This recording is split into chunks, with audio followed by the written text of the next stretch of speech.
Breaking news mga kababayan. Mga salaysay ni Gutesa, ginamit ng ICI na ebidensya laban sa mga kakasuhan at bibigyan ng warrant of arrest na ipapakulong nitong December. Naku po mga kababayan, Saldico at Martin Romualdez naninilikado. Totoo ba na itong si Martin Romualdez ay kasama sa mga aarestuhin? Yung mga nasa listahan ni BBM, mga kababayan? O eto pa, may pasabog si Marcoleta. Yung salaysay nga ni Gutesa, gagamitin nga ng ICI na ebidensya. Naku po, eto pakinggan nyo po mga kababayan. Yari si Ping Lacson, masusupalpal dito. Eh di ba kinasuhan si Gutesa, diniscredit, kinasuhan ng falsification of documents. O eto na, Ping Lacson, makinig ka. Naku po, yari ka dito. Mapapahiya ka ng marami dito. Isusuka mo lahat ng ginawa mo kay Marcoleta. Eto na po.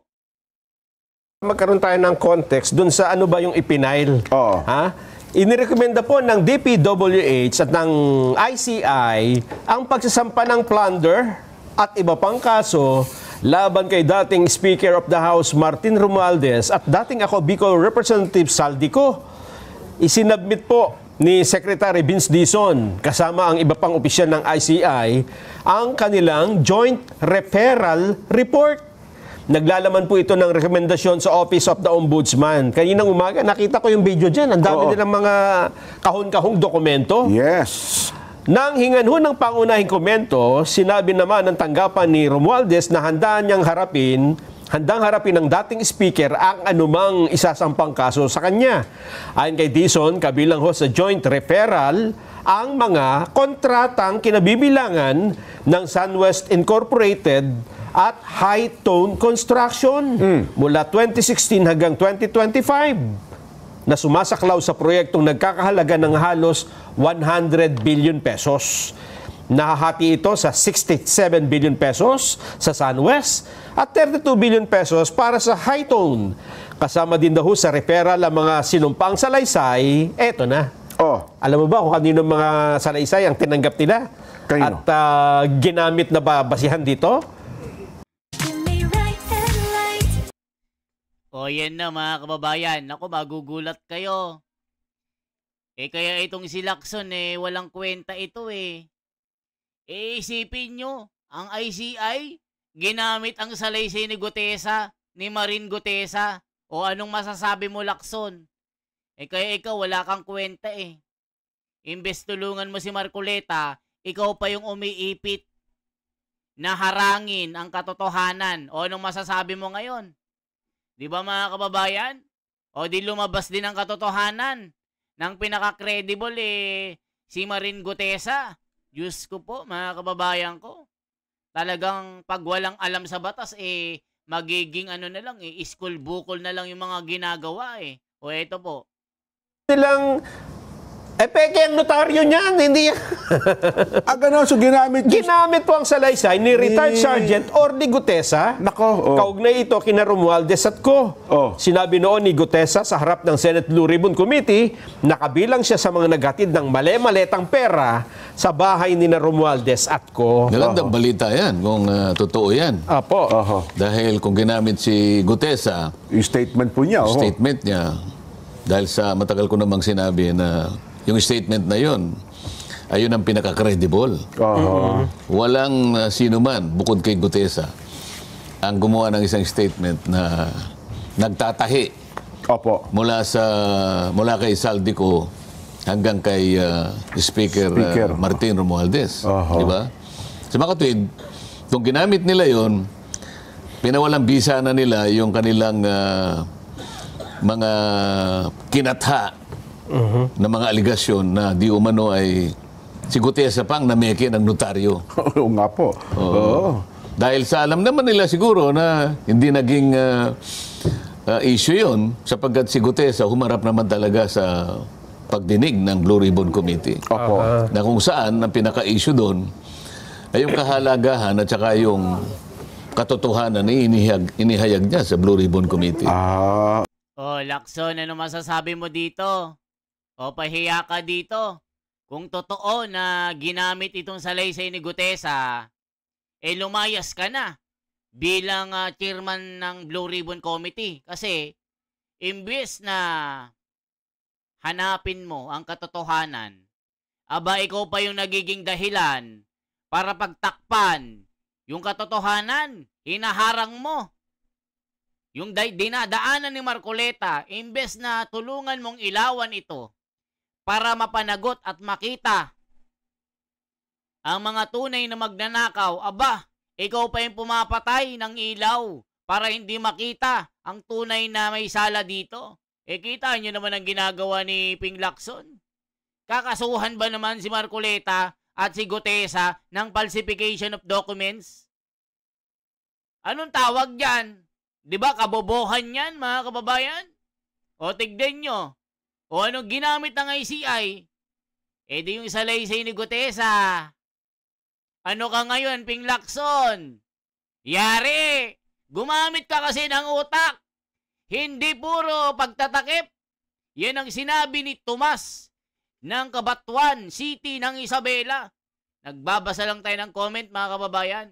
So tuloy pa natin. Supalpal si Ping Lacson dito. Puro kalokohan ang ginagawa. Sabi ni Ben Tambling ng Santa Maria, Bulacan. Aba, grabe ng mga komento. Kaya kung yun ay isa sa mga ginamit, medyo okay naman sa akin yun. Ayun, Pero teka lang, hindi kasama sa balita na kasi ang narinig ko rin kayo na sa ibang istasyon, Nelson, bukod kay Gutesa, ginamit din na ata yung statement ni Saldico, yung mga video messages.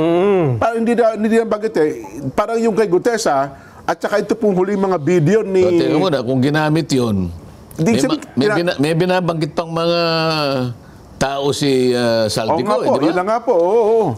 Ang totoo niyan, binabanggit niya ang Pangulong Marcos. Ayan, opo, nasabi niya yun. So, yan naman hayag naman talaga yun. Yes, Wala po. naman tayong itatago rito. Narinig naman nating lahat. Buong Pilipinas ay sinabi niya na nagdadala siya ng pera kay Martin Romualdez at sa ating Pangulo. Di ba?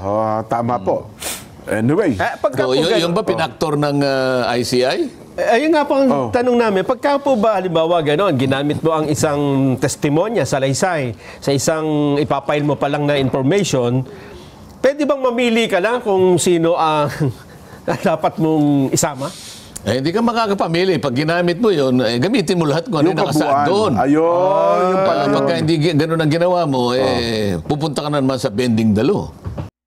O yan, mga kababayan. So, ibig sabihin, yung salaysay ng mga video ni Saldico, yun din ang ginamit na basihan ng ICI para i-push yung kaso sa mga may sala dito. So, sabi ni Marcoleta, kung ginamit mo itong video ni Gutesa, aba, magpreno ka muna. Hindi pwedeng piliin mo yung aarestuhin mo. Kung sino ang mga binanggit dyan, halimbawa, Saldico, binanggit niya sa video, nagdala ako ng perang bilyon-bilyon sa bahay ni Martin Romualdez. Isa, number 1. Pero hindi ako nagdala ng pera kay BBM. So, ibig sabihin, ang huhulihin lang si Martin Romualdez, pero binanggit, magpinsan, mga kababayan. Nagdala ng pera kay Martin Romualdez, nagdala din ng pera kay BBM. Hindi pwedeng selective ka dyan. Hindi pwedeng mamimili ka. Yun ang sabi ni Marcoleta, pupunta ka na naman sa bending dalo. Paano yan, BBM? Baka kasama ka. Mga kababayan, yan ang sabi ni Marcoleta, hindi tayo, ha? Ganun ba yun? Diba?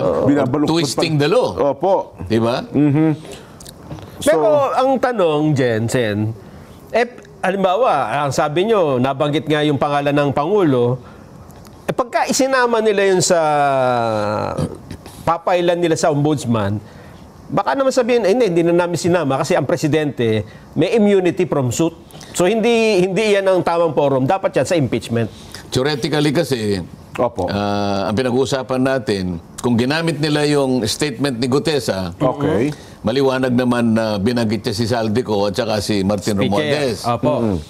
Ngayon, kung totoo na ginamit naman din yung pahayag sa maraming installments, pahayag ni Saldico, si Saldico, binanggit naman niya si Martin Romualdez at binanggit din niya ang Pangulo. Kapag pinagsama-sama mo yon, alam mo kung sino talaga ang dapat na maging subject matter ng investigation. Kaya tinatanong ni Nelson, yung doktrina na ang Pangulo ay immune sa anumang kaso, totoo yun. Opo. Pero ang pinag-uusapan natin, Nelson, investigasyon lang naman Diba? Hindi naman kakasuhan. Kasi para kumpleto. Dahil nga sinasabi natin, huwag tayo maging selective. Opo. Total naman, binanggit lahat ang mga pangalan ng mga kung sino-sino. Sinino naman Opo.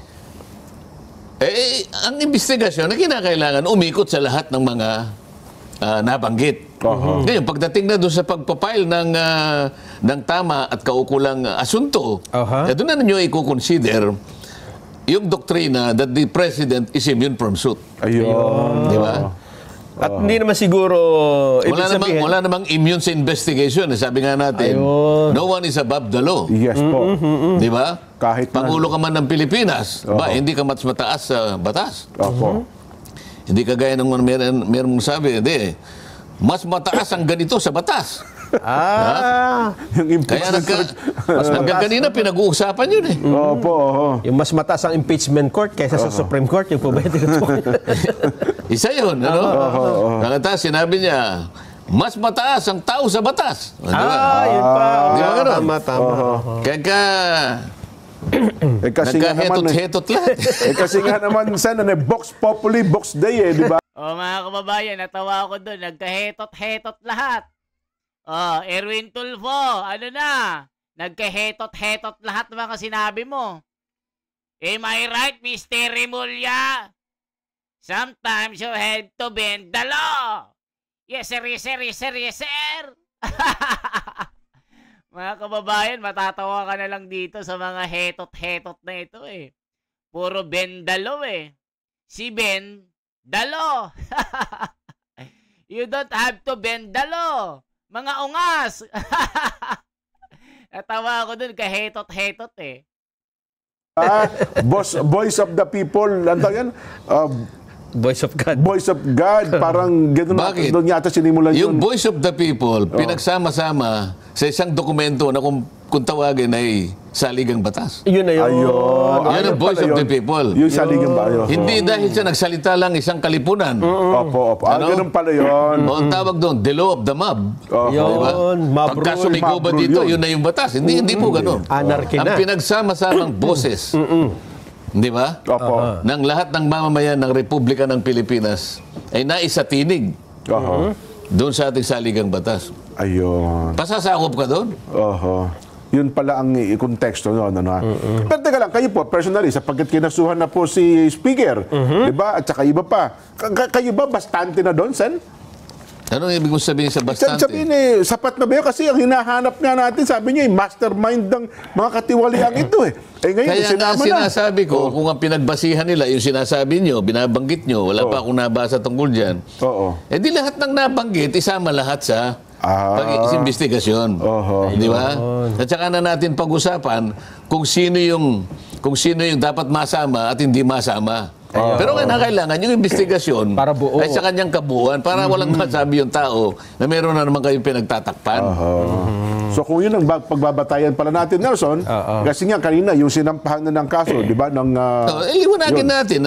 Madali lang yan. Si Gutesa, marami siyang binanggit. Yung nagdala ng pera, binanggit niya si Congressman Eric Yap.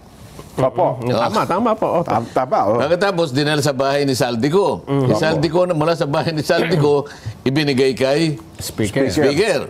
Sabi naman si Saldico, totoo yun, sabi niya. Pero hindi naman sa akin napunta yan. Binigay ko kanya si Speaker at saka sa Malacanang. Sa mga tweet, napagtahi-tahi na.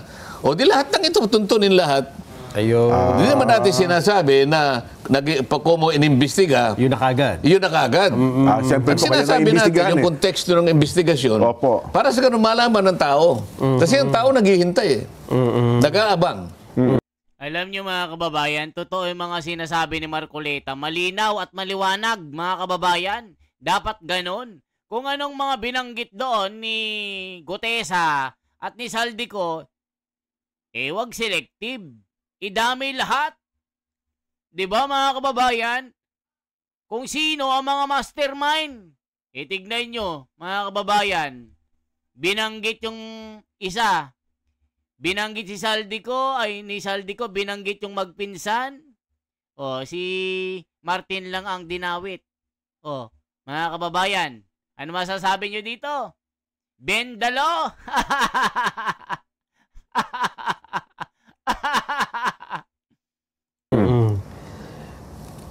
Ang problema, Sen, noong ito ay marinig ni Senador Panfilo Lacson, meron na kaagad siyang conclusion, di ba?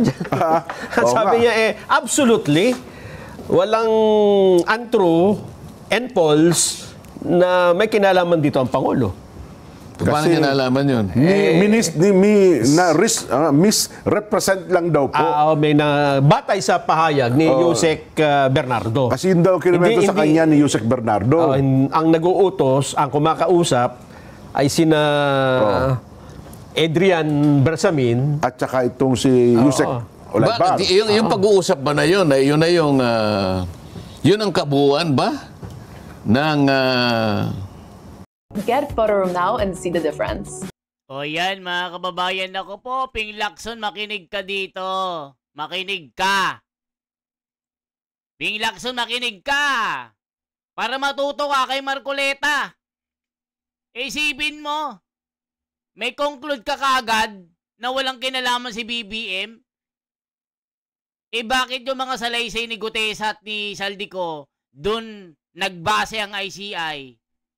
Mga kababayan, mag-comment po kayo. Sino ang nagsasabi ng totoo dito? Di ba mga kababayan? Nag-imbestiga lang. Wala nang inabsuelto agad, mga kababayan ko. Ano masasabi nyo dito? Di ba, mga kababayan? Mag-komento kayo. Lalo yung mga loyalista nga. Niloloko na, loyal pa din. Nako po. Dami kong kilalang ganyan. Loyal na loyal. Kitang-kita na ang kasalanan, loyal pa din. Ano yung martir? Mga bagay-bagay na dapat na isangkot para sa ngayon masabi mo yung tao ay hindi dapat ipaghabla o dapat ihabla. Yung ba pakikipag-usap niya sa isa o dalawang tao, yun na ba yung proseso ng hinahanap ng batas? Siya ba yung nasa lugar? Siya ba yung merong authority para sa ganon ay magmula doon sa lugar na yon yung desisyon para usigin ito o usigin yon o hindi dapat usigin? Siya ba? Kasi tingnan mo, yung legislature at saka executive at saka yung judiciary hindi magkakapareho ng merong hangganan ang kanilang jurisdiction. Kaya nga kung tawagin natin ay constitutional boundaries. Separation of powers. Kailangan talagang manatili yun Kahit na halimbawa sa legislature may tinatawag kaming pagdinig, paghusisa, pag-imbestiga sa ilalim ng Blue Ribbon Committee, nananatili na legislative in character. Dahil sa ang ginagawa namin ay pantulong lamang para sa ganon makahanap kami ng mga batas na pwede namin gawin. Para sa ganon, yung iniimbestiga ay malagyan ng kaukulang mga batas para hindi na maulit yung mga bagay na ito. So, legislative in character, bakit ka makikialam doon sa usapin ng executive? Kung mo ba nakapag-imbestiga kami ng ganito at ganyan? Alam mo, yung regulasyon ng Blue Ribbon, pagka yun ay binasa mong mabuti, nakalagay doon Pagka ikaw ay nag-iimbestiga, sabi nila, doon sa aming tuntunin, at in the course of our investigation, nakahalungkat kami ng mga krimen o irregularities, kinakailangan i-repair na kagad sa mga opisinang may kinalaman sa pag-uusisa at paghahabla. Ang sinasabi ron yung ating National Prosecution Service at ang ating mga korte. Maliwanag, maski sa jurisprudence. Sinabi, Senate versus Neri. Opo. Ang katungkulan, sabi niya, ng legislatura ay gumawa at maglatag ng batas. Kailanman ay hindi ninyo tungkulin ang mag-usisa ng krimen. At hindi kayo pwedeng mag-prosecute at hindi kayo pwedeng mag-adjudicate. Mga kababayan, napakinggan niyo po. Sana na-lecturean natuto itong si Ping Lacson, mga kababayan, na walang alam kundi bending dalo. Isipin mo, nag-imbestiga daw. Ay, wala nang kinalaman si BBM dyan. Huwag nyo nang anuin yan. Alam ko na yan. Alam na alam ko, wala siyang kasalanan. Aba, inabselto agad. Wala pang investigasyon na nagaganap. O ngayon, bending dalo, Ping Lacson, supalpal ka ngayon. O, ginamit yung mga salaysay ni Gutesa. Sabihin mo, hindi credible. O, ano ka ngayon? Nga. O mga kababayan, isang like, isang share po, isang subscribe. Salamat po, mabuhay. Ako si The Wonders Philippines.